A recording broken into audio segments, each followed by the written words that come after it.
Good evening, everyone.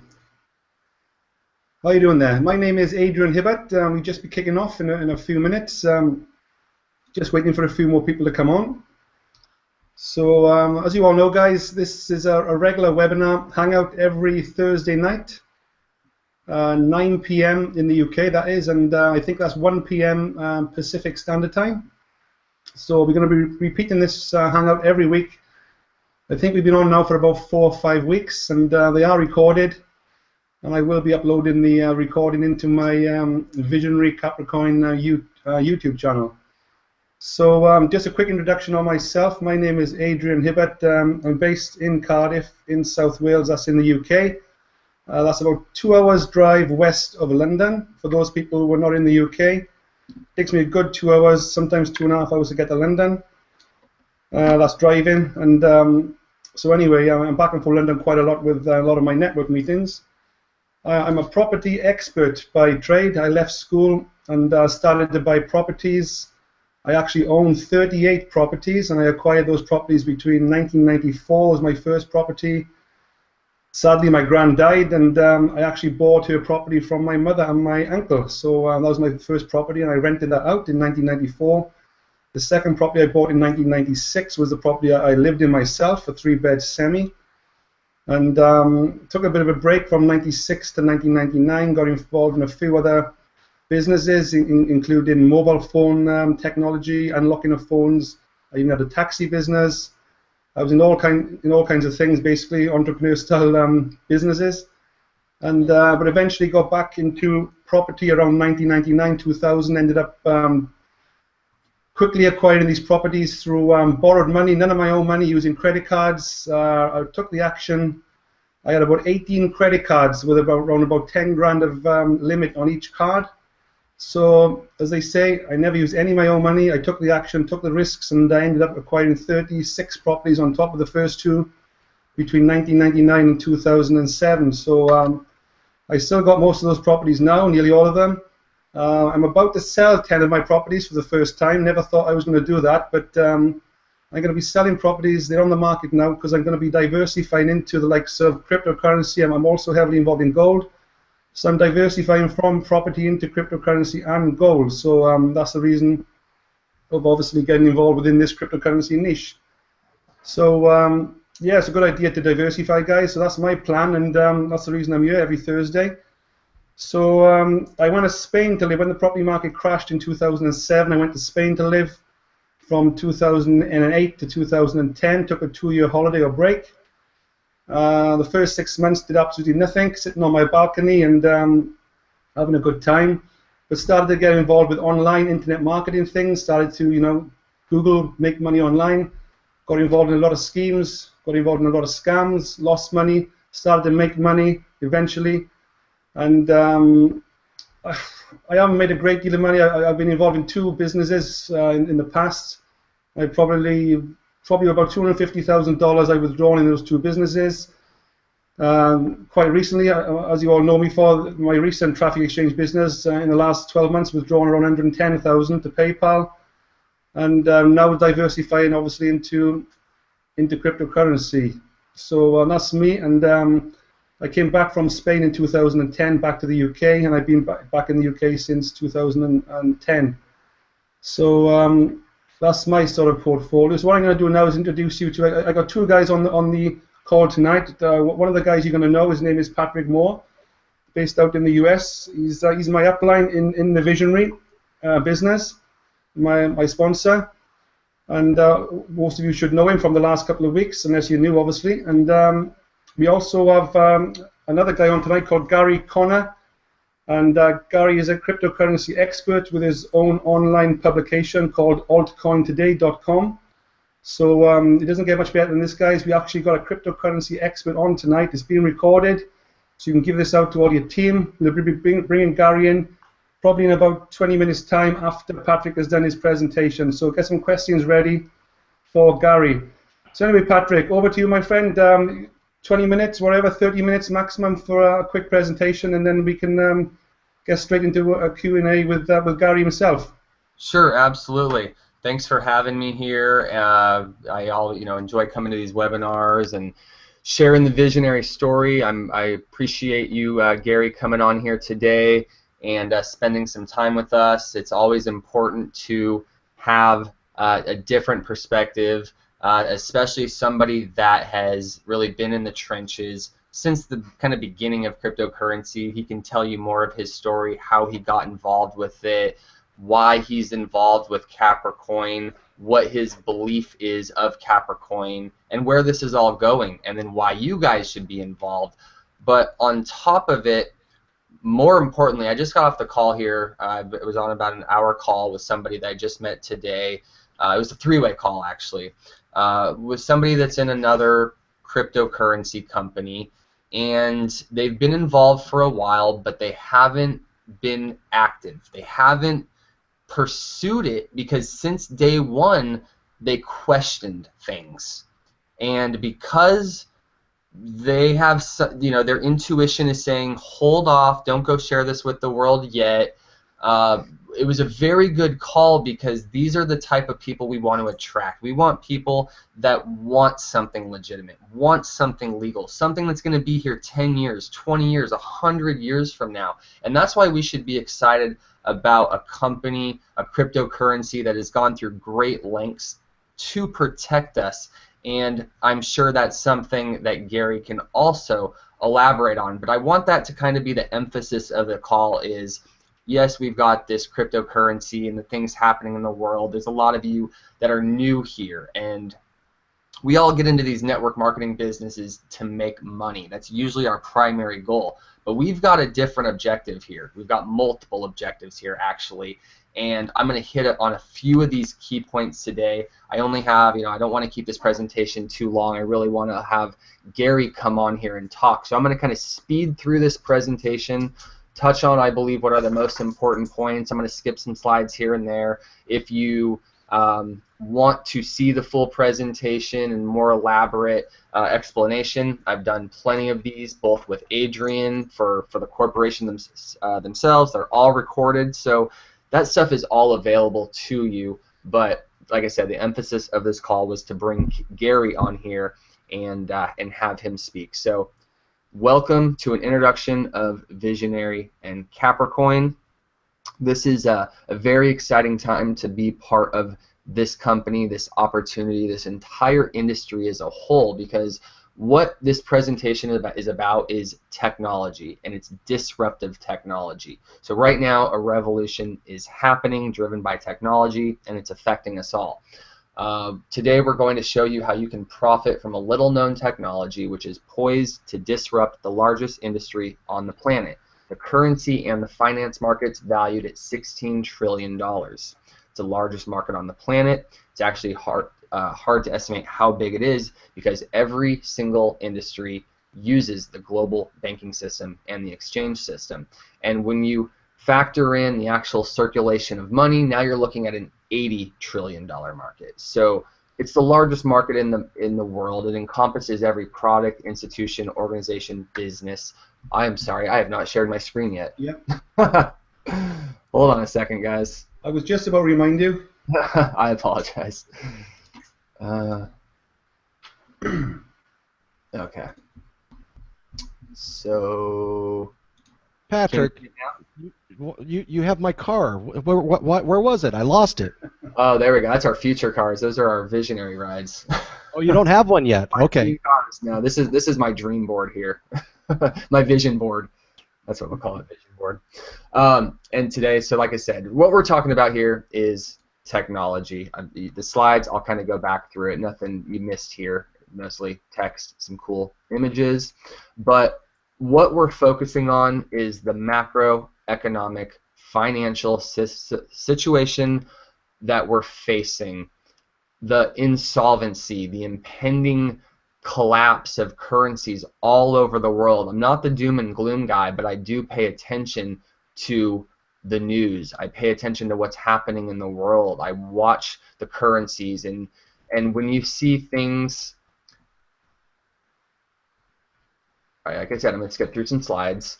We've got the Greek financial situation right now where the euro is pretty much collapsed over there, and these citizens, the banks are saying, Yes, I know you have banked with us for 20 years, 50 years. You've relied on us as these trusted institutions to hold on to your money and give it to you when you need. But when the banks don't have the money to give to you, there's nothing they can do, because our money's digital really already.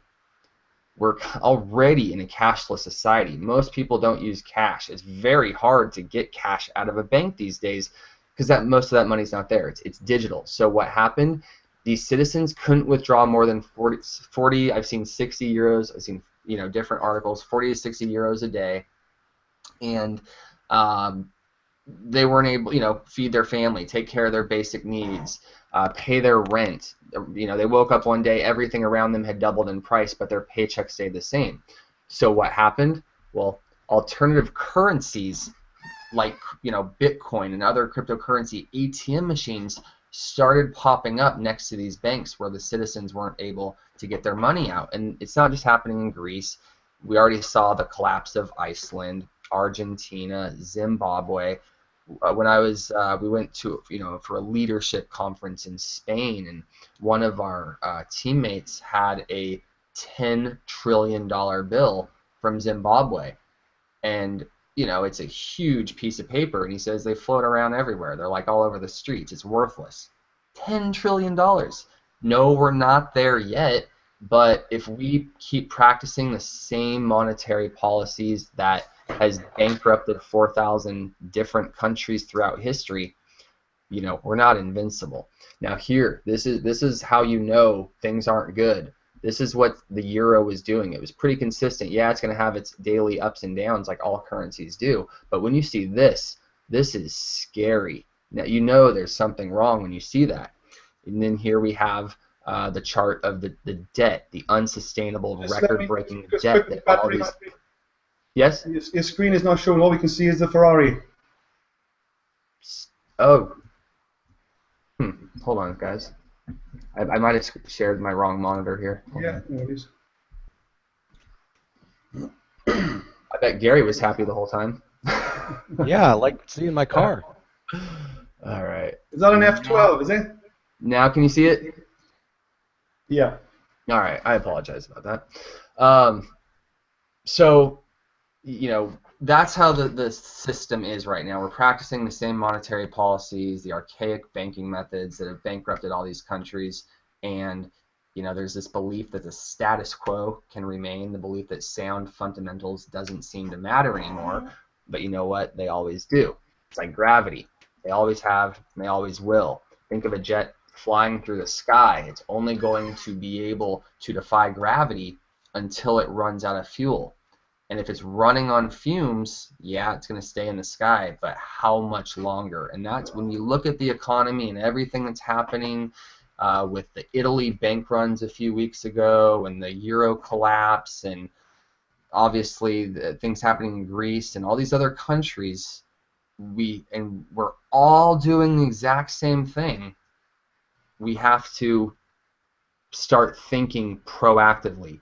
We need to not react to the situation, but proactively act and figure out a solution, a plan B. Diversify yourself. Get yourself out of these currencies that are basically issued by the governments and manipulated by the banks, and trillions of dollars is disappearing out of the economy. So there's real, market manipulation, essentially a currency crisis happening right now. Why is the US dollar so important? Because it is the world reserve currency. It's connected to everything. Ron Paul, I believe we as a nation are on the brink of a massive financial crisis, infinitely worse than the crisis of 2008, and that's because it won't be a banking and mortgage problem, but a full-blown currency crisis, the likes of which we've never experienced in this country. The savings of millions of people could be wiped out overnight. The stock market could crash by 50% or more. The way of life we've enjoyed as Americans for 50 years could come to an end. It's not a question of if this will happen, but when. This is Ron Paul, a former U.S. presidential candidate that, for the last 50 years has been warning people that this was going to come, because he pays attention to history. So it's creating all sorts of problems, which is forcing us to seek out solutions. We're being pushed in the corner. We fight our best when we're pushed in the corner. And now we have this disruptive technology that it's being used in all different types of industries. And I'm going to show you examples of what's called disintermediation of industries that are hundreds of years old. Our grandparents knew that overnight technology has completely changed the landscape, created a whole new game, made the system more efficient. And that's what we have here with cryptocurrency. That's what we have here with, you look at the banking system and the vulnerabilities that you have if you're tied to one currency. We want to give you a solution, a way out. No matter what happens, you've got asset protection. It's not all about asset protection. Yes, you can make money with this, but I told you, we've got multiple objectives here. And our number one thing is securing your finances. Because no matter how much money you make, you put that money in the bank, the laws have been written now where the bank owns your money. Not only do they own your money, but you're paying them to now, when you deposit your money in the bank, you're paying them to hold your money, which is essentially their money. Anything happens, they can take it out. So why are we here today? Because we realize there's a big problem, and we have a solution for that. But let's talk about the technologies that's going to disrupt this archaic and dysfunctional currency banking system. It's called the blockchain, the first part of it. And what this is it's a trustless system. It's an open ledger, transparent, 100% verifiable, non-corruptible, no manipulation. You know where the money's going. It's really the securest way. It's what the governments and the banks should be doing, because if they were using something like this, the people would not be concerned because they could track every single transaction. So it's sad that we need to come to this because, you know, we pay accountants and managers and CPAs and all these other intermediaries to watch our money, but why do we pay them? It's to keep everybody above board. What if you didn't have to pay them? What if you just had a trustless system? That's what the blockchain is. So why is the blockchain so revolutionary? It's convenient. It's faster, safer, more efficient. Nobody owns it. Stronger, more robust, strong security and verification. And these financial transactions are happening with cryptocurrency, a digital money that's encrypted. So a couple examples of technology completely overtaking industries. You all know, for decades, we all got our news and information and media from print, radio, and TV. Then you look at today, and anybody can go on these channels, Facebook, YouTube, Twitter, and of course hundreds and thousands of others, and create their own content. So we're the media, we are the content creators, but these guys provide the vehicle to drive that content. So today, these guys are the largest media providers, and they don't even own the content. Another example would be the hospitality. Sorry, my phone is blowing up here. Another example is the hospitality industry, where you've got the Hilton and Marriott hotel chains, worth billions and billions of dollars, major property value. They're in every country in the world, every major city in the world, but they have major overhead, lots of employees. Then you look at a website created by a couple of brothers that could not afford a place to stay, and they decided, hey, we need to make some money. Let's sell our couch, rent out our couch to make some money. And then they did, and that idea has spawned off into a $25.5 billion business, and they own zero real estate and probably minimal employees. You have the taxi or transportation industry, where Uber, now the fastest growing industry or company in the history of the world, which is a mobile app, has zero vehicles, zero taxis, and it's the largest transportation company in the world. So now we look at, Uber and Airbnb of disruptive technologies and how the returns were massive, better returns than most companies throughout history, 6,000% returns. Then you look at what we're doing, and we have an industry that's 1,000 times larger. That's only accounting the banking industry. Then you account for the circulation of money. Now you have an industry that's 10,000 times larger than the taxi industry, which created a mobile app, which is now the fastest growing business in the history of the world, valued at $50 billion. Am I connecting the dots for you here, guys? So what I'm saying is Airbnb is the world's largest accommodation provider, and they own no real estate. Alibaba, the most valuable retailer, has zero inventory. Facebook, the world's most popular media owner, creates no content. Uber, the world's largest taxi company, owns no vehicles, and Bitcoin, the world's biggest bank, has no actual cash because of disintermediation and disruptive technologies. So we're moving from a world of centralization to one of decentralization. Here's an example of somebody who got in Bitcoin. So we're talking about cryptocurrency. Bitcoin is the first of its kind. It was launched in 2009, took several years for it to even reach a dime. This kid was doing a report on cryptocurrency, threw $26 in it, forgot about it, had $850,000 in his account. So we looked at Bitcoin, and I give the analogy of Bitcoin as like a company releasing a prototype. When you not even release a prototype, you create a prototype. You never release a prototype. The thing with Bitcoin is there was never an opportunity to release a prototype. It was created, it was released, and if there's flaws, if there's challenges, oh well, it can't be brought back in and fixed and patched. And so you look, we've had time to analyze Bitcoin and the thousands of other cryptocurrencies that have come out and tried to mimic Bitcoin's success. And we see what's going on in the marketplace. We see the flaws. We see thousands of coins can barely, reach a tenth of a penny. They've been on there for years. And a lot of it's because they want to be, they just want to be a Bitcoin with a better name, right? Another speculative popularity bet.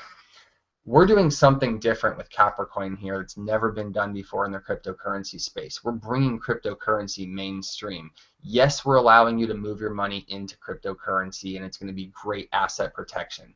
Think of it like an international savings account. It's not in the jurisdiction or the boundaries and the laws of the U.S. government.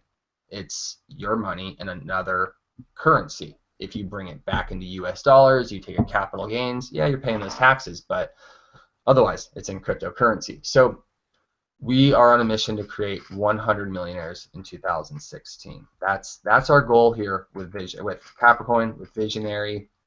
It's not an investment. There's no guarantees. Don't think just because you're the first, in here, you buy a lot of coins, you're going to become a millionaire. We are just looking around. We see that Bitcoin created some phenomenal success stories, and it had challenges, and we've created a better, newer version, more efficient, faster, less expensive. All the problems Bitcoin had, we're able to fix those and bring this into now mainstream society, where we're going to be able to do things with our coin that no cryptocurrency can do. And I don't even want to touch on that. I really want Gary to elaborate on that because he understands this part of the business better than anybody. So I've already gone for 20 minutes or so. But this is our coin. We are the Capricoin. We're a new global currency. We're an instant digital payment system. We're creating a way for you to basically download a free mobile app and move any amount of money to anybody, anywhere, instantly, without fees. The banks don't know. The governments don't know. PayPal doesn't know. They're not going to charge you secretly for it. It's out of their hands. So instead of me pointing out why Capricoin is better than Bitcoin, I think this is a great time to bring the man of the hour, Gary Connor, here on the line, who is our internal cryptocurrency expert, just a wealth of information. Every time I think I know something about cryptocurrency, he says one thing, and I'm just like blown away. by his knowledge. He is been in this, like I said, since the very beginning. He's got one of the most popular online publications on alternative currencies, altcointoday.com. So what I want to do now, Gary, you still there? I am still. Yep, I'm still here. And Patrick, turn your mic down a little bit. Or your speaker. Thanks, Patrick. Let me turn it down here. Perfect. Yeah, it's a bit of an echo, yeah. Is that okay now? Oh, we'll see. No. Well, once you start talking, I'll like mute, or I'll mute myself out here once you start talking. You just need to turn off your speakers, I think. Or turn them down. Anyway, everybody, thank you so much for joining the call. I really do enjoy speaking with all the new people out there who want to figure out what this is all about. Bitcoin is a revolution. Digital currencies, cryptocurrencies is a revolution, and it's just as disruptive to the financial institutions, which is the world's largest market, as Uber is to cars, and as what is that, B&B? I can't ever think of the name of it. Airbnb is doing to real estate. It's changing the way people are interacting with their money, and it's giving the control back to the people, not the banks and institutions and governments that want to charge you every time you try to do anything. There's no credit checks. There's no disenfranchising from it. Anybody can join it. Anybody can use it, and you can send it all over the world for virtually nothing. That's the most tremendous thing about this whole economy. That Bitcoin, frankly, started for everybody, and that's why I started to pay attention to it. I learned about Bitcoin when it was just a fringe thing, and nothing but geeks were talking about it, using it, etc. I was kind of stupid. I had my daughter actually needed to buy some Bitcoins to purchase a power pack for one of her video game things. And so I spent $99, and I got myself 1,000 Bitcoins that she spent. Oops. Wouldn't I love to have those 1,000 Bitcoins today valued at $415 right now? Yes, I would.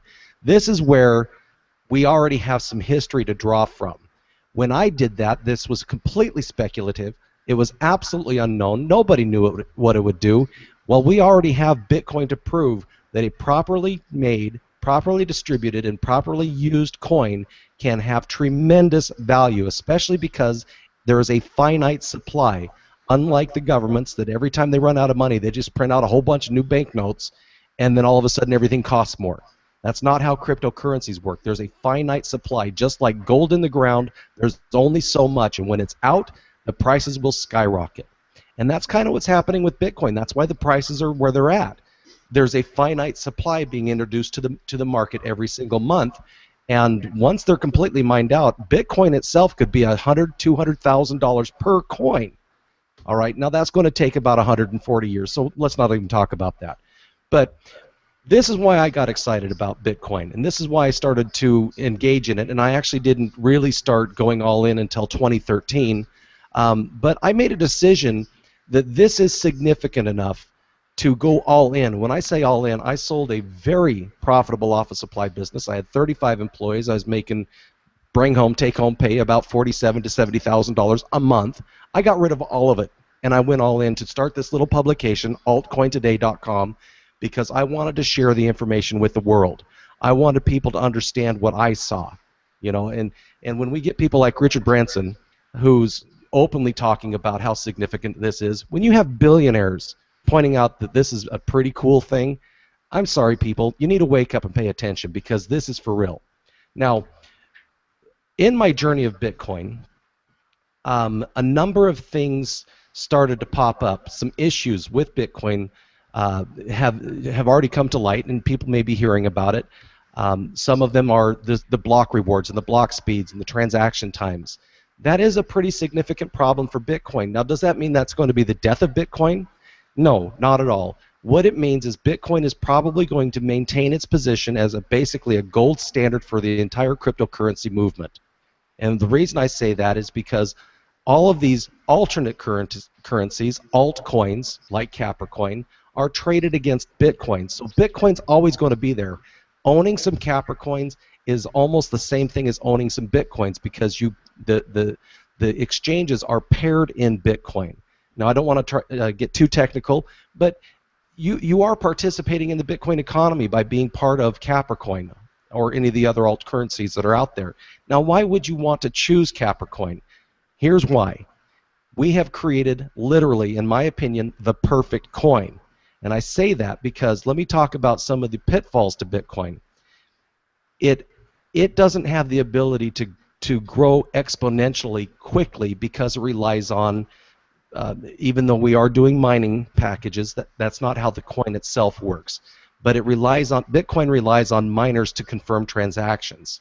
Well, if 1 million people woke up tomorrow and wanted to start buying and selling and using Bitcoins, the Bitcoin network would not be able to handle those transactions. In fact, it would take hours, if not days, to confirm transactions if only 1% of the people that use the Visa network rolled over to Bitcoin. It can't scale fast enough. That was the very first thing that was addressed in this algorithm.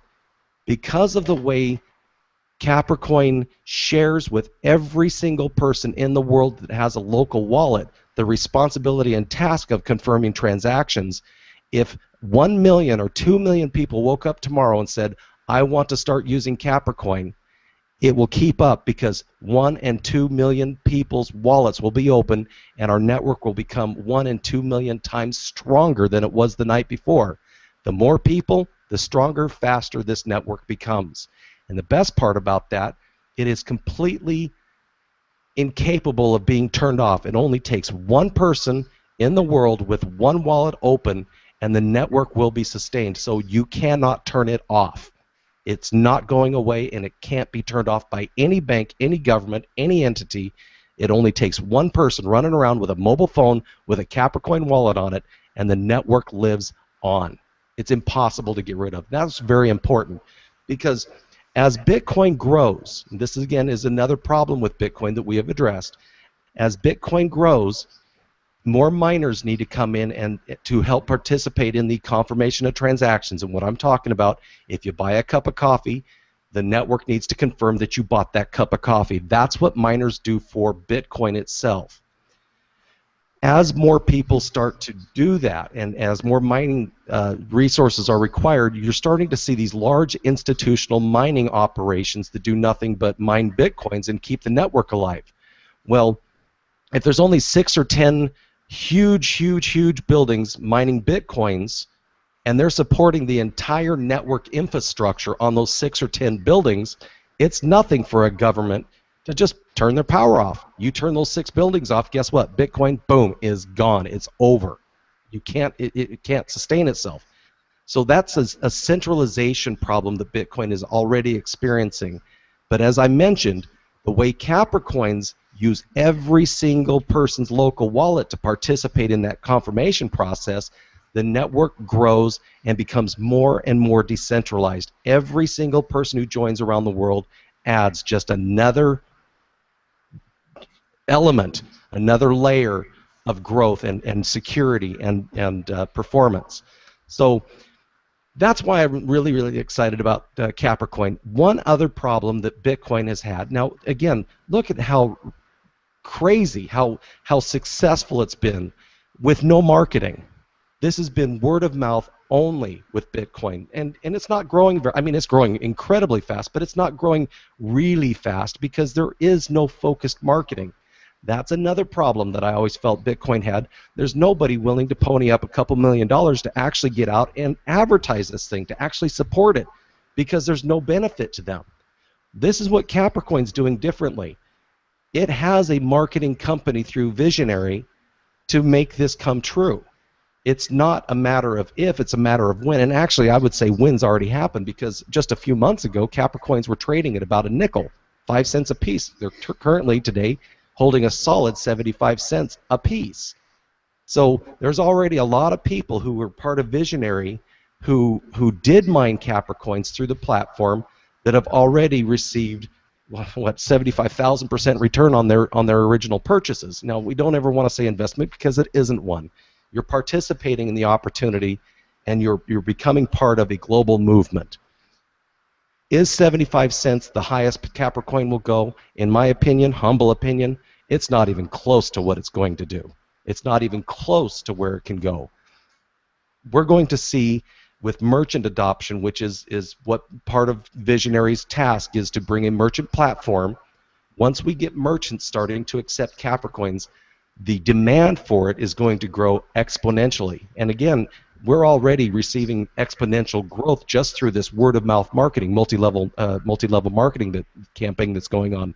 There's so many things in the marketing arena, in the planning and in the works, that will absolutely guarantee that this coin is going to not only survive, but it's going to succeed in an incredible fashion. And that's why I call it the perfect coin. It has the speed, it has the scalability, and it has the marketing. And that is the most important thing about any business: marketing. If you're not growing, you're shrinking. If you're shrinking, you're dying. Bitcoin's not dying because the word-of-mouth marketing is still continuing, and it's doing really, really well. But we're going to grow faster. Capricoin's going to grow much faster.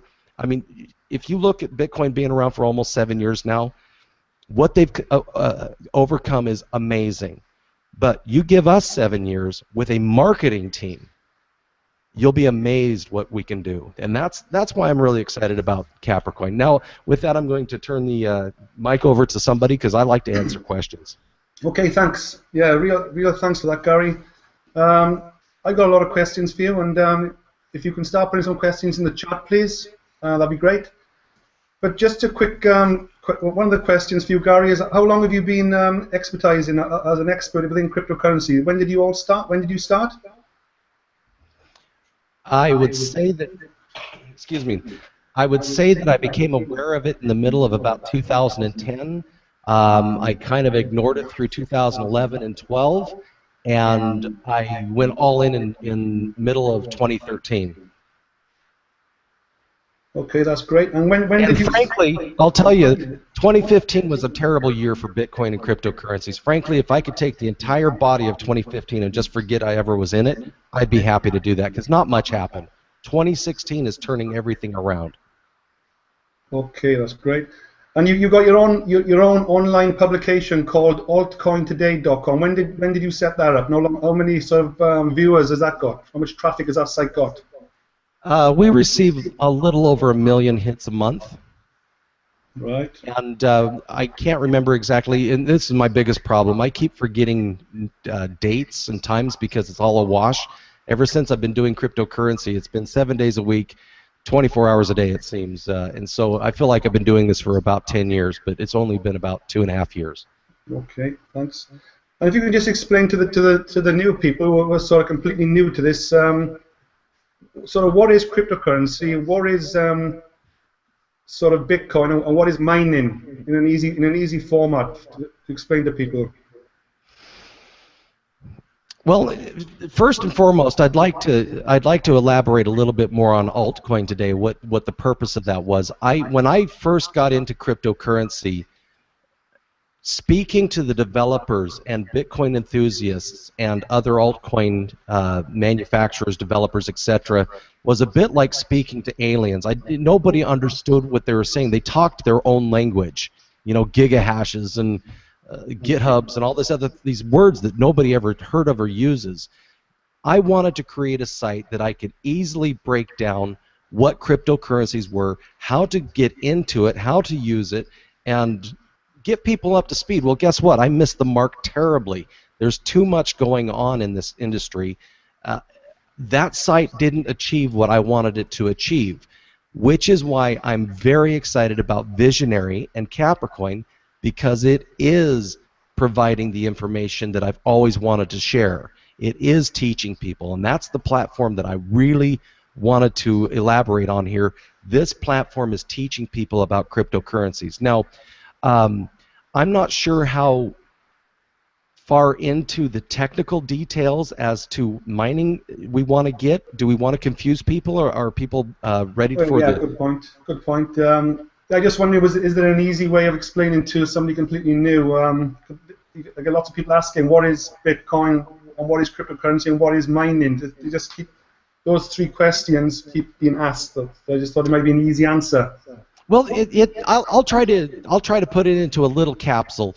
To understand cryptocurrencies, the very first thing you need to do is understand Bitcoin. All right, so let's talk about Bitcoin. And after you understand Bitcoin, we can talk specifically about what's different about Capricoin and why you would even want to use Capricoin versus Bitcoin. So let me first off go into Bitcoin. Bitcoin uses a decentralized public ledger. Imagine if you run your accounting on QuickBooks in your business. That's your accounting package. You track everything that you do within your accounting package. And so if anybody wants to know what transactions you've done, you show them your QuickBooks and your business files, and you can see the income and the expenses and tracking the checks, etc. Bitcoin does this with a thing called the blockchain. It literally records every single transaction on the network on the thing called the blockchain. The blockchain is a ledger which is distributed to everybody who has a Bitcoin wallet run locally on their machine. All right, so that's the best way to look at it. You can go back and look at blockchain.info, and you can look on the blockchain at every single transaction. And I'm talking about people who bought a car with Bitcoin, all the way back to the very first Bitcoin transaction. You can see when it happened, how it happened, and how much it was, including buying a piece of bubble gum with Bitcoin. You'll see the 0.000001 of a Bitcoin being passed around. There you go. You got blockchain.info. Yeah. All those numbers going by are people physically using Bitcoin, and that history goes back to the inception of Bitcoin, and that's the blockchain. Now, how does that blockchain work? Why are these numbers going by? Why are you seeing that? It's done with people who are mining Bitcoin. You have to have special computer hardware. Let me give you an example. When I first learned about Bitcoin, I had a laptop, and I was able to actually start mining Bitcoin with a really simple, it's called CGI Miner, just a little simple program. You told it where to go, what ports to look at, and you hit enter, and it starts to solve these problems. It starts to say, okay, Mike was over there getting a cup of coffee. Okay, I'll confirm that. Susan was buying a car. Okay, I'll confirm that. And after I confirmed 50 or 100 transactions, I was rewarded with 25 Bitcoins.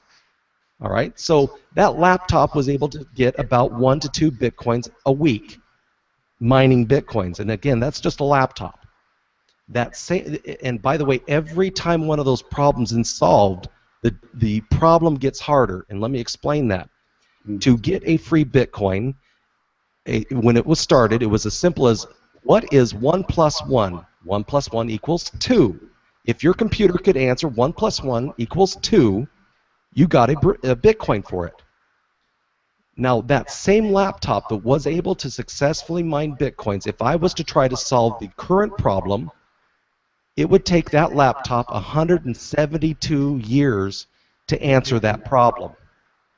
Okay, because the difficulty, every time that problem and answer is given, it doubles. Okay, the next person, 1 plus 1 is 2. The next person is 11 plus 11 is 22. The next person, 111, and 111 is 300 or 222. You see, it doubles every time somebody answers a problem. The difficulty gets higher. And again, that laptop that used to be able to create 1 Bitcoin a week would take it 170 years to solve the current problem.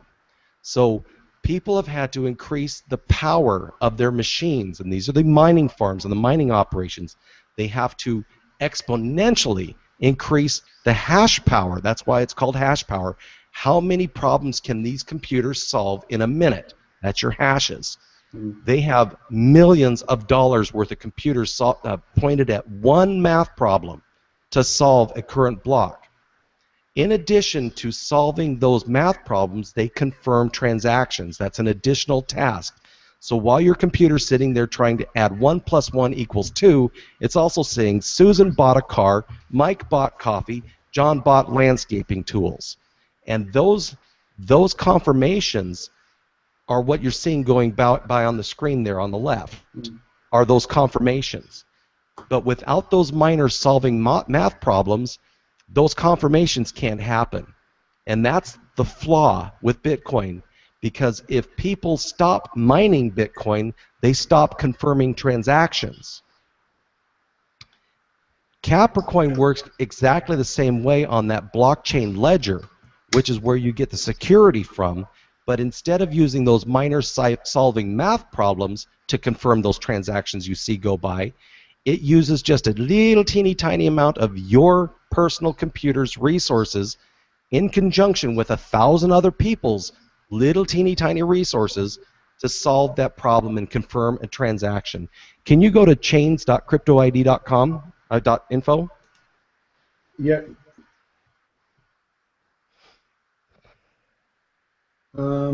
See, there you go. .cryptoid.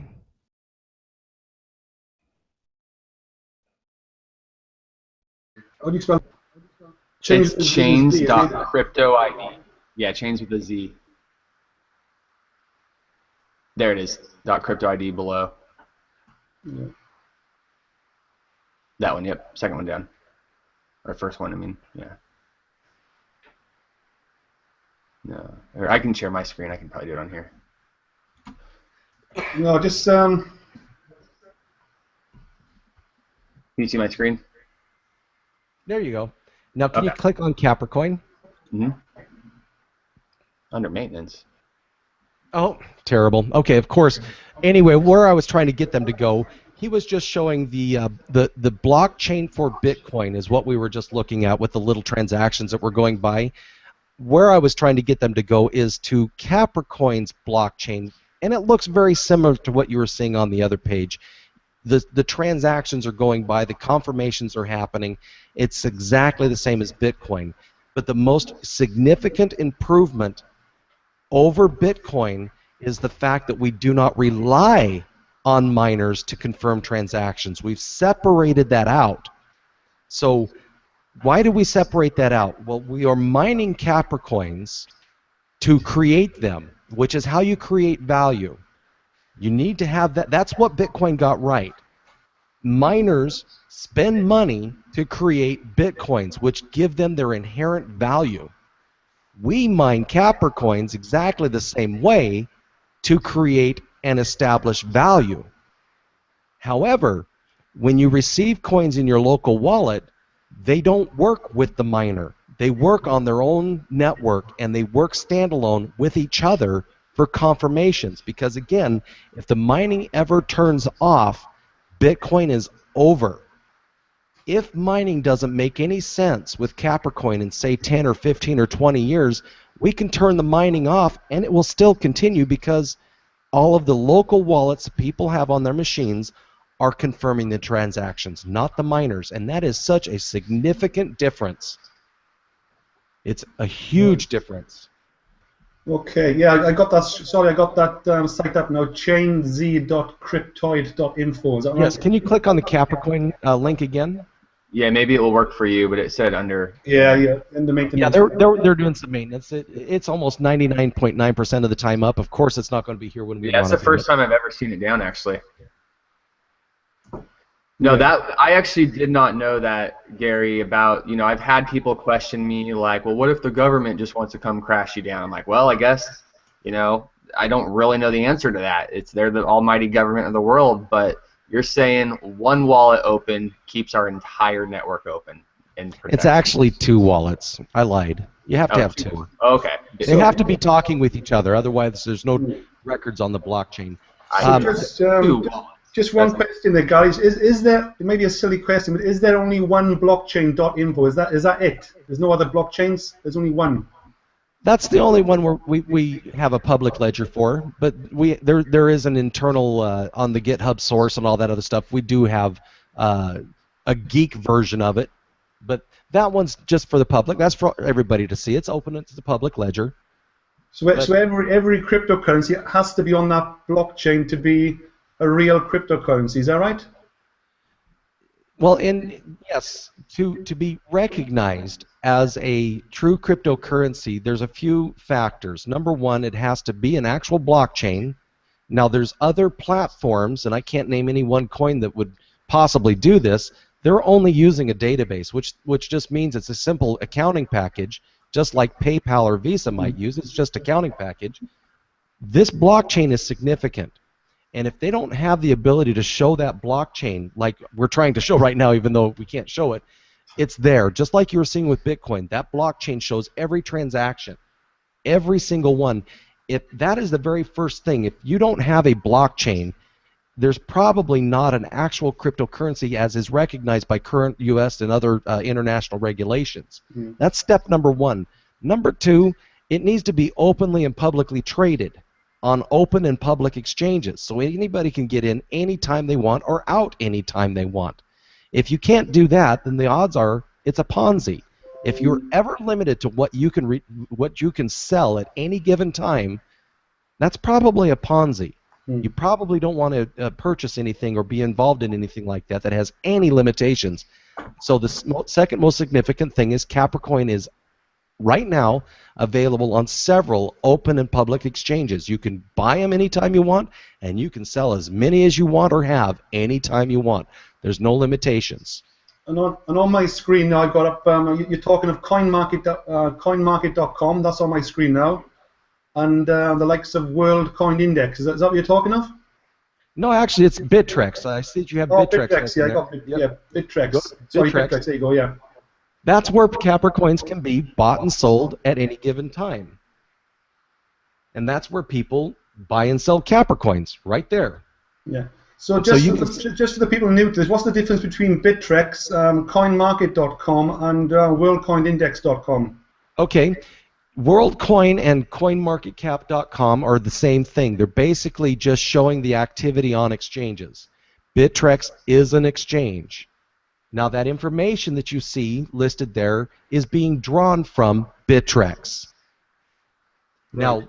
Now one problem with CoinMarketCap.com, Capricoin doesn't show up unless you actually search CPC. It doesn't show up because the owner of CoinMarketCap.com doesn't believe that this type of a concept, this type of a coin, is a valid and legitimate cryptocurrency, and he refuses to show our total supply. He refuses to understand that the distribution model is different than some of the other coins that are out there. Well, is that a problem? Is that a red flag? Absolutely not. It's just a difference of opinion. This guy happens to be coming from the old Bitcoin days, and unless he can point his miner at it and start getting free Capricoins, he doesn't believe it's a coin. Well, we are requiring people to mine the Capricoins with the Visionary platform. So yes, we are encouraging people to be part of Capricoin through Visionary, but anybody can get them by going to the exchange and buying them. But only Visionary members can mine them and create new coins. So it's just a difference of opinion. The only reason it's not showing up as coin number 3 is because he refuses to give Capricoin its actual supply. If you type in there, search CPC up to USD. Yeah. Yep. Just type CPC. Yeah. Oops. Hold on. CPC. There you go. There you go. Right there, it shows that it's 75 cents a coin. Yeah. Yeah. Now it's showing that the available supply is 384,000.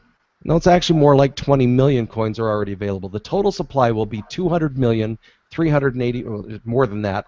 The 384,000 coins are only the extra coins that the wallets that are staking are earning. Now let me talk about that a little bit. When you mine Capricoins through the Visionary platform, you're creating your coins there, and you get Capricoins through that process. Once you get them into your local wallet, they'll actually start to generate even more. And again, because the Capricoin network uses some of your private resources on your personal computer to confirm transactions, the network says thank you to you for doing that. And you'll actually start to generate free Capricoins just by having some. The network rewards you to be part of it. That's the most exciting thing. There are little teeny tiny fees in every transaction in a Capricoin, and I'm talking less than 1/10 of a penny to send Capricoins between each other. But all of those little teeny tiny fees turn into one Capricoin, and that one Capricoin is shared with everybody who's participating in confirming transactions. Okay. You're talking about staking there, is that right? That's the staking process. It's called proof of stake. Yeah, leaving your computer switched on 24/7, staking. Yep, and you don't have to leave it on 24/7. Anytime you turn it on your wallet, you'll start to participate, and you'll start to get some staking rewards. Right. Okay. So what about World Coin Index? Does that rate Capricoin more than Coin Market Cap? Does this give it a better rating? I actually, WorldCoin Index does it in a kind of a funny way. They rate coins based upon a few other factors, not just on the total supply or the total value of the market.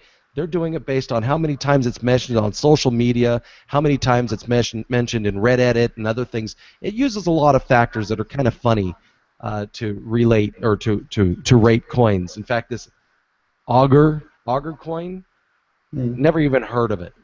But you get these little trends where all of these crypto geeks like to talk with each other, and they might say Augur 50 times in an hour, and they might say MadeSafe twice.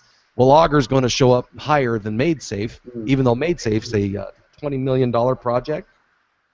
Okay, can you just explain this? Gary? I've just put this in order of market cap, and Capricoin is number 5 or number 4 rather, next to Bitcoin with regards to a market cap value. Can you explain what market cap means for people?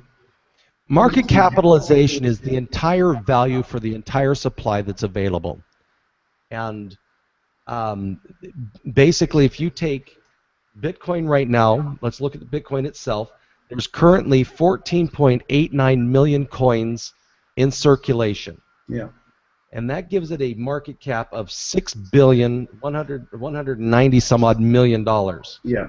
So it's basically $400 times 14.89 million gives you that $6 billion mark. All right. Capricoin is currently traded at 73 cents, is what they're showing. Yeah.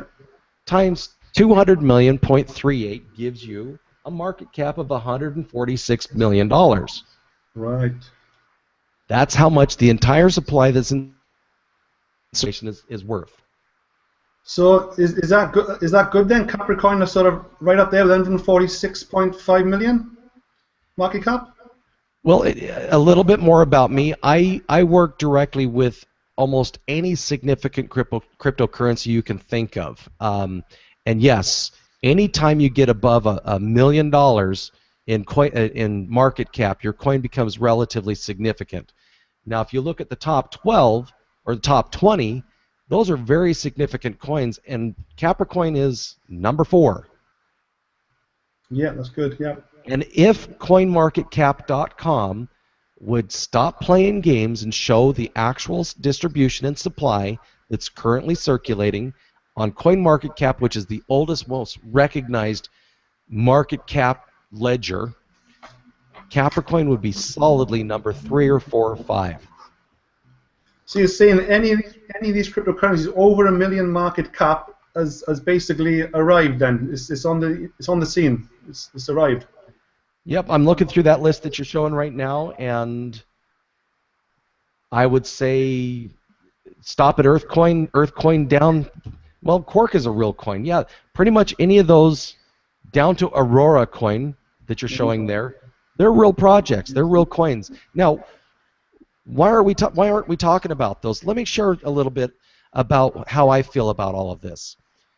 If you look at the birth of the internet, let's pretend that you're talking to some silly kid, call me Gary, and I'm telling you back in 1990 about this little thing called Faceplace that I'm starting and Guga website that I'm going to start. And I'd like you to purchase some shares of Faceplace and Guga. Would you purchase those back in 1990? The overwhelming, resounding answer is yes. You'd buy that. You'd buy Microsoft. You'd buy Ask.com. You'd buy Wikipedia. You'd buy a little bit of all of that stuff because they're all tremendous successes. There will be more than one significant cryptocurrency in the world. We haven't been able to agree around the world on $1 yet. So it makes sense that there's going to be more than one cryptocurrency to service the entire world. You know, let's go even further than that. We haven't even agreed on one God, and there's multiple religions. So it just makes sense there's going to be more than one cryptocurrency of significance.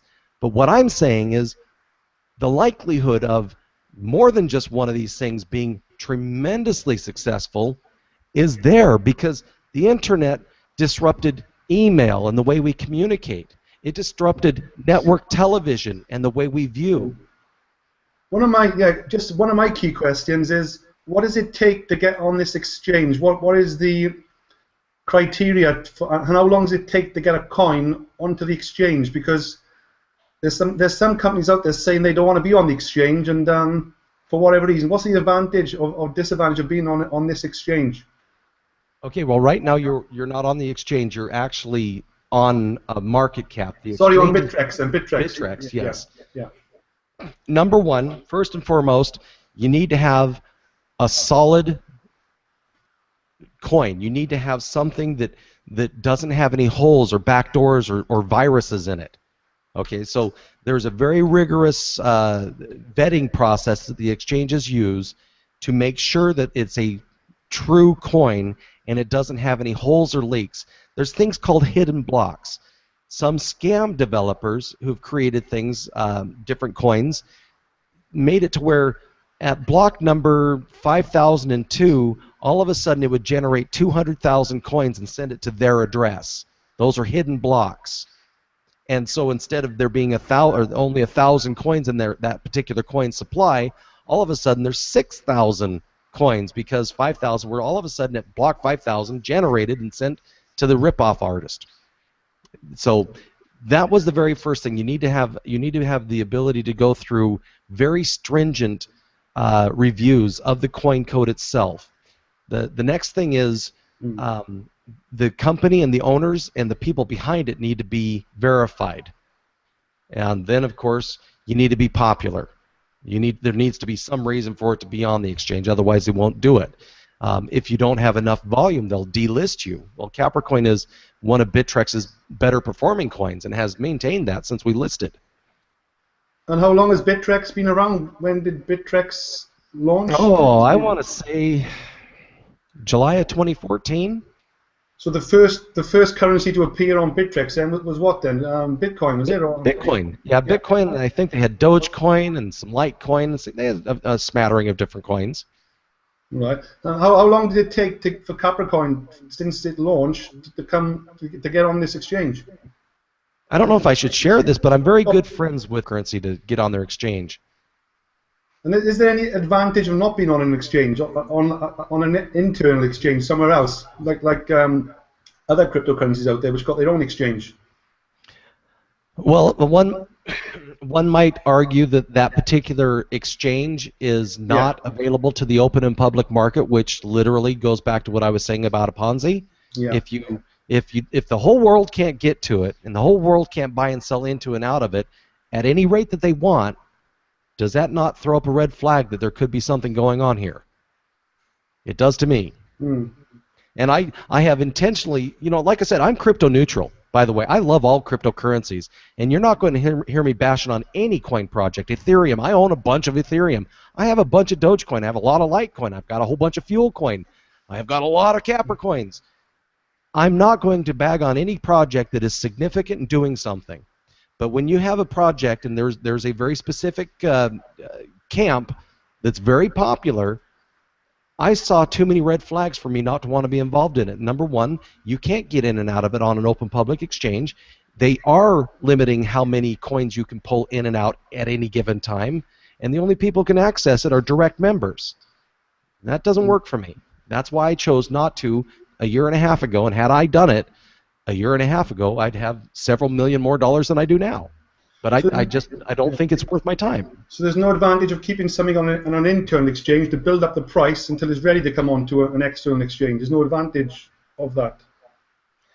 I don't see how it makes any difference. I mean, you can do that on an open and public exchange also. Why would you need to leave it on an internal exchange? You have the opportunity to potentially receive tens of thousands of more people on an open market. And here's another thing is, let's say they do drive the value up, like these camps you're referring to are purported to do. If they were to say, okay, we're ready to go to the exchange now, and they take it and there are holes, there are problems, they're not in compliance with these other exchanges, they have to start over. That valuation that they had before means nothing because they can't take their money out of it.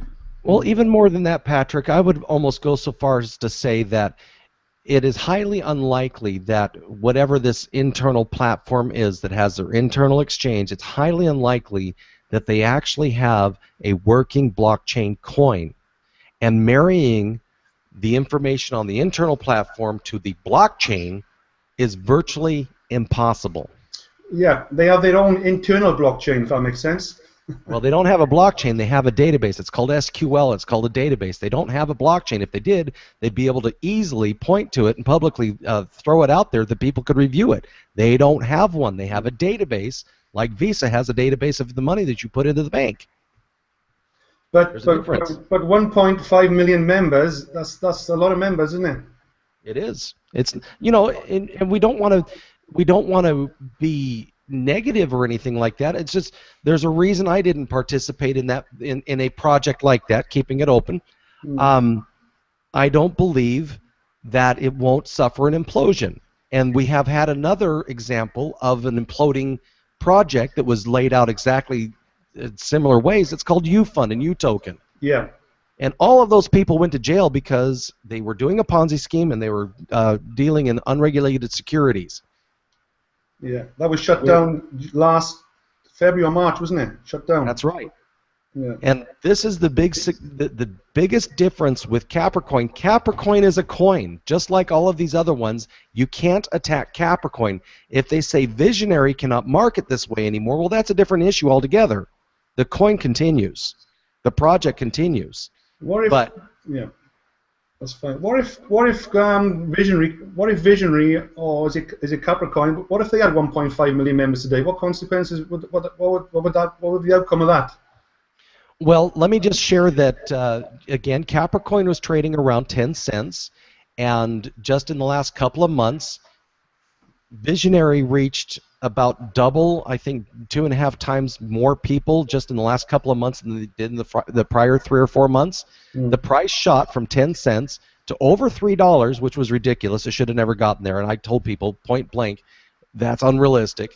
But it's settled in at 75 cents. So let's look at from July to today, from 10 cents to 75 cents. That's what happens when 3 times the number of people came in. The number of people coming in and members coming in are only creating more demand for a limited supply.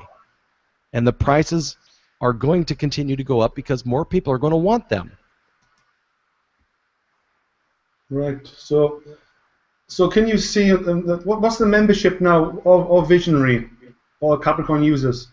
I don't have that information. The only thing I deal with is the actual physical coin. That's my specialty. I really don't know very much about the specifics within Visionary itself. However, I do know the net effect of having a world full of salespeople out there sharing the information about a cryptocurrency, what it can do to a cryptocurrency. We're growing. Our task is to get Visionary membership then up to 20, 30, 50,000, 100,000 plus members. Is that right? Yeah, Absolutely. right now we're growing at 200 people a day. We're right about 20,000 people right now globally. Wow. Which is just the beginning. I mean, that's why this is still an incredible opportunity. Yeah, we haven't even released the mobile app yet. We don't have the merchants on board. I mean, we're literally just getting started. So for you guys seeing this, yeah, we've been around for a year, but we've been restructuring the company and educating and preparing and getting the technology ready to go out mainstream. We're ready. Like this month, next month, we're about to hit it hard. So you guys are here at the perfect time to see this.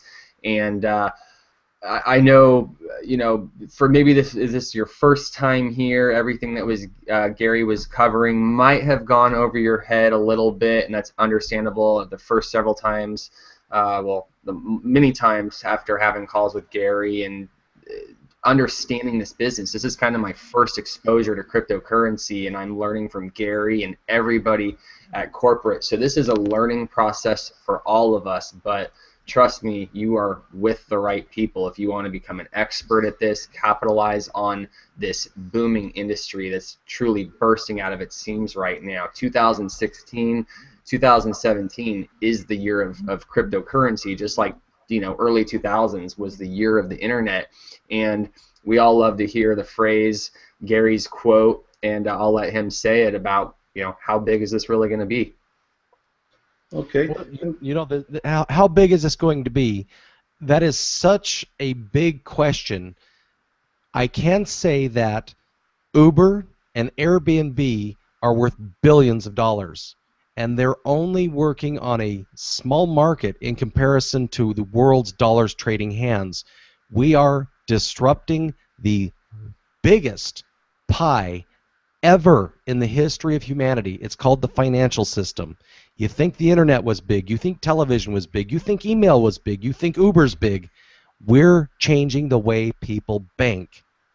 That's how big this can be. This is how big it will be. That's why this is significant. That's why I gave up everything that I had to go full-time into this. And by the way, in the last three and a half years, I have been rewarded 100-fold for that decision. And I was a very, very comfortable person before that. Incredible. Just one sort of finalish question, unless any questions come in. What is it that Capricoin as a product, and obviously Visionary, what's the unique selling point over the other coins? What does Capricoin have that the other coins don't have? Why Capricoin, basically? That's a very good question. I tried to touch on that as to why I think it's the perfect coin. The number one advantage Capricoin has, now there's other platforms, but not coins, other platforms. We have a marketing company marketing it. If people don't ever hear about it, by the way, there have been other incredibly significant coins with some of the most amazing technology you can ever imagine that have died and disappeared because nobody ever heard about it. This is what's different about Capricoin. Our development team have worked on some of the most significant cryptocurrencies you can think of. We have the world's best coders working with Capricoin. We have the world's best technology. We have the most advanced technology in cryptocurrency. These people who lost their projects because nobody heard about it are working with Capricoin on the backside, in the development side. What's different about Capricoin? We have the mouth to tell people about it. It's the marketing system. It's the people. Yeah. That's why. That's it. Okay, that's great. And what about the actual the app, which is in beta test at the moment? What's the uniqueness, the app? Again, I'm the cryptocurrency side. I deal with the coin itself, right, and why I believe the success of the coin will be there. The internal platform and the merchant system and things like that would be better for Andy or Patrick. Yeah. Yeah, and I can definitely elaborate on that. Yeah. The real difference here with Bitcoin and all these other coins is they tried to mimic Bitcoin's success. They were hoping they could create the next popular coin and drive the value up through speculative trading. And we understand that that has a very short life. Up and down, volatile, stressful, no guarantees. And there's no guarantees ever, but it's very up and down, and it's all about the right timing. We want to do something different, that if we can provide a different, more innovative strategy to bring this mainstream, and we can create adoption and increase our footprint, and people will download, wherever my phone is, the mobile apps here, and instead of me going to the bank or using PayPal or Western Union, I can now open up my mobile app and say, hey Adrian, here's $500 or here's $50 million if I had it, and there's no limitations, there's no scrutiny by the banks. And that's something that you guys should all appreciate. It's more efficient, it's more cost effective, it's faster, it's easier, it's private, it's anonymous. So now if you want to move money if you try to move so much money overseas, you're going to have, a phone call, the banks, the government's questioning it. This is like an international economy. You can move as much money as you want around. So we believe there's so much value in this offering, and the adoption will drive activity, will increase transactions, the exchanges will reflect that. They're going to see, wow, the adoption is crazy here. That's why you see the exchanges. That's why our price is going up, because the word of mouth, the marketing, we have a marketing system to penetrate every market in the world, and people will see the value and use this app. That's why we are going to be the perfect coin, in my opinion, along with everything else Gary said, with his deep understanding of the internal workings and the logistics of the technology, the barriers that Bitcoin faces, the innovative technological advances in Capricoin that he only understands. So that's why I believe we have the best cryptocurrency. Are you saying then, Patrick, that no other coin has got an app where you can send money around the world? No other coin has got that? No, all cryptocurrencies have the ability to do that.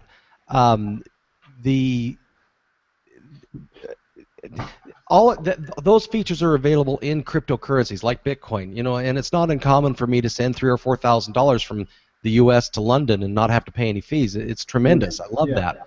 That is the reason why cryptocurrencies are significant, because I used to also stick a stamp on an envelope and send my cousin a letter to say, hey, how you doing? Well, now I send them an email instantaneously. That's what cryptocurrencies is doing for the people. It's changing the way we interface with our money. I don't have to ask the bank and send the bank $45 to create a wire transfer that my friend can't touch until 3 days later, because that's just the way it works. I could send him $5,000 tomorrow, and he could be using it tonight. Or, send it tonight, and he could be using it 10 minutes later. That's what's different about cryptocurrencies. And all of the cryptocurrencies have that feature. Which ones are going to survive? Which ones are going to be out there in the next 3 to 5 years? Coins that are distributed correctly, which is what we're doing. Coins that have people behind them, which is what we've got. And coins that are marketed, which is what's happening.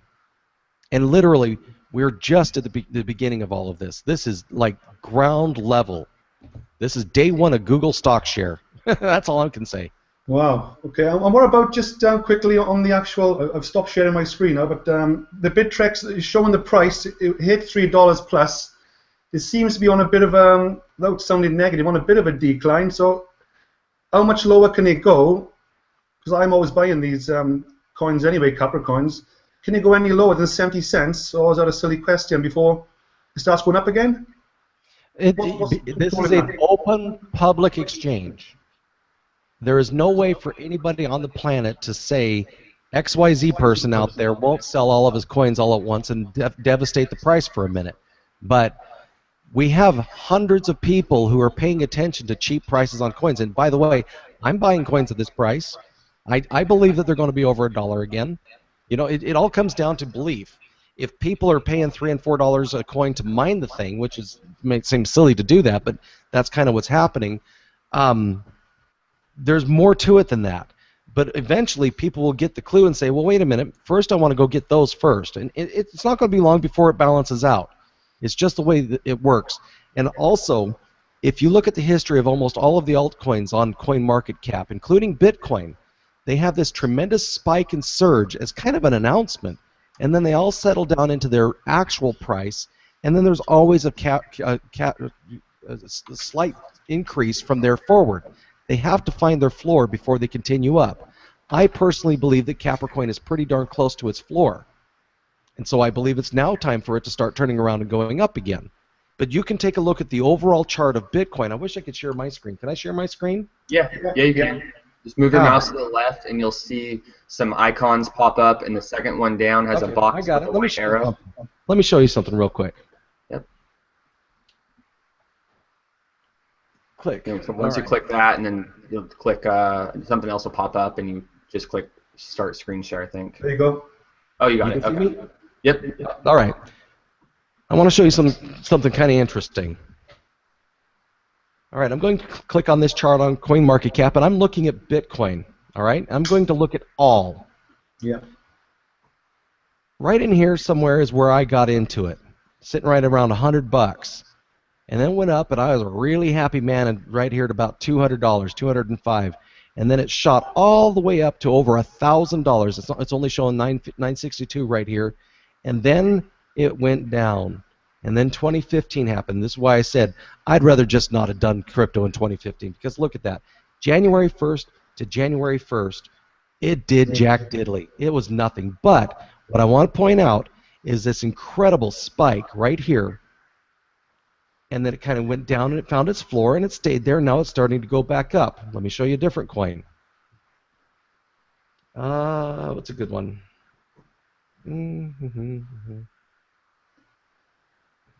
Fuel coin.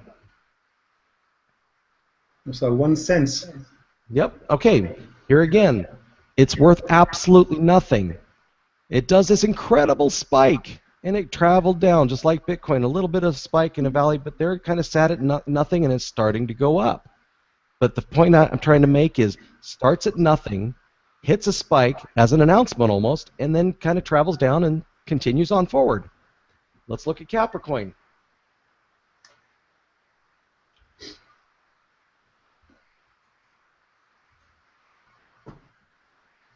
Boom, there it is. You see the spike? Here we are at nothing. Boom, spike. Maybe it's traveling down a little bit, but it's going to start heading back up. You can do this with all of these coins. They all do this. I don't know where Ethereum's at today, but let's look at the entire thing of Ethereum, the most exciting coin out there today. Oh, there it is. Nothing. A huge spike. Guess what we're going to see here probably in 2 to 3 weeks, maybe a month? A crash. It's going to do the same thing as Bitcoin. They all do it. We've already done it. That's the point I'm trying to make. Capricoin already done it, and we've already done our little resettle into our current price, and it's going to start creeping back up.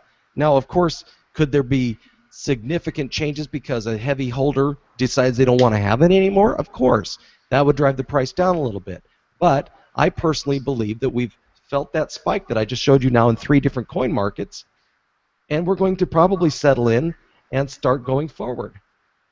So there's a lot of, again, without sounding a bit negative, there's a lot of losers here. Then the people who bought at that spike are losing at a loss now, aren't they? Well, and if they're impatient people, like people are, then yeah, of course. But I have a lot of these coins that I'm showing you right now. I got in right here, and guess what? It spiked all the way up. I even bought some here at the top of the spike. I'm looking at Litecoin right now, and there it goes right back down. But overall, I bought in this range here somewhere. Most of mine were down around a penny, and now Litecoin is what, $3, something like that. So it depends on the scale on which you want to look at it. If you look about the sample period for my holdings, I am doing incredibly well. If I look at my sample holdings right now today on just my Bitcoin, I've lost like $25,000, $30,000 the last week. But compared to the fact that I bought them for substantially less, I'm up over $150,000, $200,000 in the last 6 to 8 months. So you just need to look at your sample period.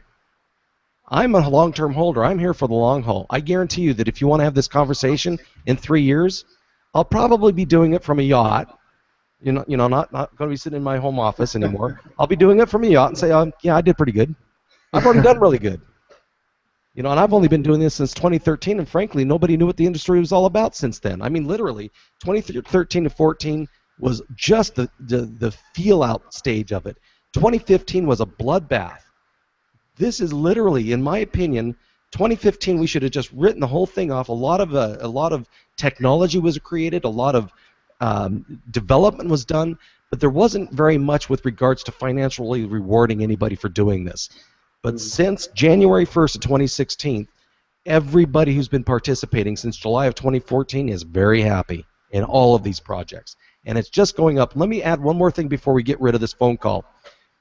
If you don't own Bitcoins, you should. And here's why. I told you that Bitcoins are still being generated and distributed to the market. The rate is 25 coins are created every 10 minutes. And currently, because of that rate, they're holding at about $400 per Bitcoin today.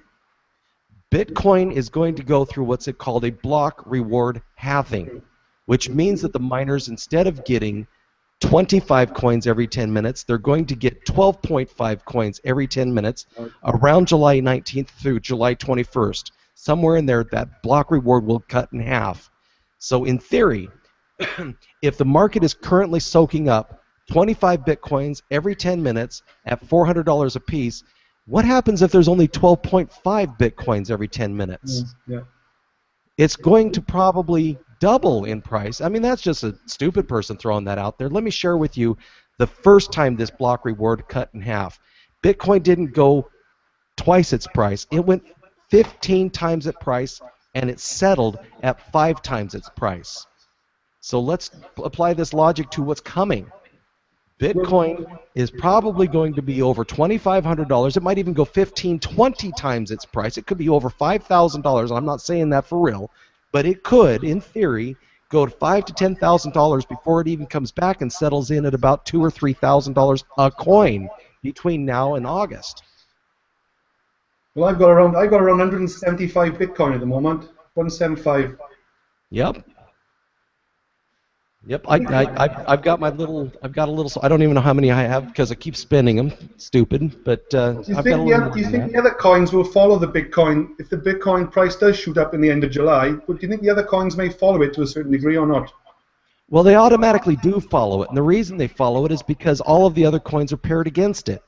If nobody sells any Capricoins and Bitcoin price doubles, our price doubles. If we're sitting at 75 cents and Bitcoin price doubles, we're sitting at $1.50 per coin because we're tied against Bitcoin.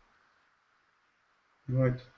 Now, what typically happens is the Capricoin could go up to $1 when Bitcoin goes up a little bit, and people go, "Oh, I'm excited about selling it for $1." But if they're smart and wise, they'll understand that just Bitcoin going up, their holdings are going up also. So literally, if we don't have tremendous sell-offs in the market and people are responsible or smart, not responsible but smart, when Bitcoin doubles or triples or quadruples, guess what? Capricoin could too, just by the performance of what Bitcoin's going to do. That doesn't include what we're doing for our own coin, because the more people who buy our coin, the less there are available for sale, and the more people who understand that selling them for a $5 or $10 profit per coin is actually ludicrous, because you could be sitting on a tremendous amount of money. Like I said, I had 1,000 Bitcoins for 99 bucks that would be worth over 400,000 today, not 5 years later. We have that experience, that history to draw from. If you're responsible, this is why I'm not a day trader. That's why I don't buy and sell coins. I buy and hold, and I've got so many strange little coins. It's silly, but it only takes one of these things to take off, and I'm done. I'm talking billionaire status done. I mean, I'm already a multimillionaire in cryptocurrencies. I have several $100 million in cryptocurrencies. It only takes one major mover, and I'm literally done. And I'm not joking about having to call you from the yacht, because I happen to like the ocean and I like boats. Well, are you going to invite us visionary reps to your boat as well? Oh yeah, I'll probably have you guys on one of the wings on it. It'll be a big one. Very good. Well, I know we've taken up about an hour and a half. I really appreciate you coming on here, Gary, and answering everybody's questions. This was definitely a more detailed, elaborate, focusing on the mining, the Capricoin, the internal side of things, and definitely a different style presentation. But like I said, it's always good to have the expert on here and explain this. So very grateful you were able to come on here. I'm sure there's probably some other questions, but I know we were going on an hour and a half. Maybe if you guys have other questions, get them to Adrian, and if I can't answer them, we'll definitely have Gary help us out here. But yeah, that's all I've got on my end. Great presentation. I'm sure lots of people are very excited about the potential, the future here of Capricoin and cryptocurrency. Yeah, thanks for that, Patrick. Just to, I've got around 20,000 Capricorns at the moment, Gary. So you think it's worth keeping hold of them, just sitting on them? Is that right? I'd forget about them. Just put them away. Forget about them. I'm sitting on a little over 108,000, and yeah, I could have sold it $3 a piece when they were there. You know what? I'm not worried about it. I'll look at it next year. I'll look at it in 2018. I might sell a few back in 2018 when they're over 20 or something. I don't know. But I just forget about them. It drives you crazy. It's like watching paint dry. If you sit there and watch the market, it'll drive you absolutely insane. I don't even look at my holdings, literally, 6 months at a time. Okay, yeah, then we call it a day. It's 1.5 hours in. So, like I said, guys, this has been recorded. It's been very informative. I'm certainly going to watch back this recording, and I'll send a recording out to you via an email. And I think this is going to be a very powerful recording to use with future prospects for the visionary business. So yeah, please give me a copy of this video to shoot me over, in my Facebook message. Because I don't even know, I don't have your YouTube channel. I know we've recorded a few of these videos, but I've never seen them recorded. So it'd be good because we do cover a lot of important stuff. Yeah. I'll just put the link in the chat. There you go. There's my YouTube channel in the Yeah, that works. There you go. It's a very small sort of. There's not much traffic. It's in its infancy. There's only a few videos on there. There's a few recordings on there, but it'll start to gain momentum. Hopefully, the channel as the time moves on. But yeah. Anyway, Gary, really thank you for 1.5 hours of your time. Absolutely, and everybody, I'm sorry for flooding you with so much information. That's one of the biggest problems with me. I speak too much. I happen to know too much, and getting me rooted down to the actual answer. I love to do follow-ups, and I look forward to hopefully having another follow-up with you guys. Lots of questions, lots of answers. Thanks for joining us in the rabbit hole. It's a deep one. Like I was thinking, I'm a property expert, but I could sit here all night and listen to Gary as a cryptocurrency expert. It's really opened up a lot of things for me, the way I'm going to think, that's for sure. So I'm hoping it's going to do the same for you. And like I said, we're going to do this every week, and I'm sure Gary will come on in probably in a few weeks' time. We don't want to put him under. And just actually, Adrian, I wouldn't mind doing your next one with you, just because I know that we're going to probably have a number of questions and answers. And if you wanted to set something up between now and then, just for a straight-up Q&A, I'd be happy to do that between now and next Thursday. So you want to come back on next Thursday? Is it? I would say at the very minimum, let's do more of a quick Q&A, and possibly if you want to put up something, say Monday or Tuesday next week, just for a follow-up Q&A of this call. I think that would be advantageous. But I'd be happy to join you next Thursday. Okay. So the same time, 1 o'clock PST time on. That's great for you, is it? It's perfect. Okay then. Okay, I'll get to work with Patrick on that then when we get back to you then. All right, everybody. Thank you so much for your time, and I appreciate all that everybody's doing for us. And we're all here to help, and we're all approachable. So don't ever hesitate. There's no such thing as a stupid question. Because trust me, I'm embarrassed about what I asked people back in 2013. Trust me. Okay. Thanks a lot, Gary, and we'll catch up with you hopefully before next Thursday. That's great news. Thanks for that. All right, everybody. Take care. Have a good night. Bye-bye. Thanks again, Okay. Gary. Cheers, Gary. Thanks okay, again. Patrick. Thanks anyway. Thanks, Patrick. Yeah. And that looks quite interesting. We can perhaps, we could possibly do something. If you want to do that, Patrick, what do you think? Tuesday or something, or Wednesday? We have a think about that. Yeah, I mean, I'm always open for these Thursday calls. We already do the internal trainings on Tuesday. We do corporate webinars on Wednesday during the day. But it's good for your guys to also get on those calls. If they're in Visionary already, they definitely want to be on our Tuesday trainings. Those are for team members only. Mm-hmm. But yeah, we'll figure something out. I mean, let's see what kind of questions we get here. So I guess, guys, think about what you heard here today over the next couple days, and if there's something that doesn't make sense to you, you have questions, you need us to expand upon further, then we can go ahead and arrange another call. Otherwise, we can go ahead and just plan on being out here again next Thursday. Yeah. Okay, then. So thanks, everyone, and same time again next Thursday. We'll keep this going. Bring some new guests along if you can.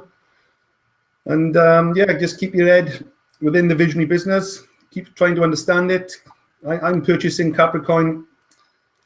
I'm recruiting and prospecting more or less every day. So this is getting my 100% attention now, the visionary business, and obviously the Capricoin product. So I'm really excited about this now, and going to be working this over the next 12 months in the foreseeable future. So I want to thank you again, once again, Patrick, and I'll catch up with you same time next week. We'll have a chat in the week anyway. Yep, absolutely. Thanks again for having me. You have a great day. Everybody else have a great one, and I'll chat with you soon. Okay, I'm going to close it down. Thanks a lot, Patrick. All right, thanks a lot. Take care. Cheers, bye.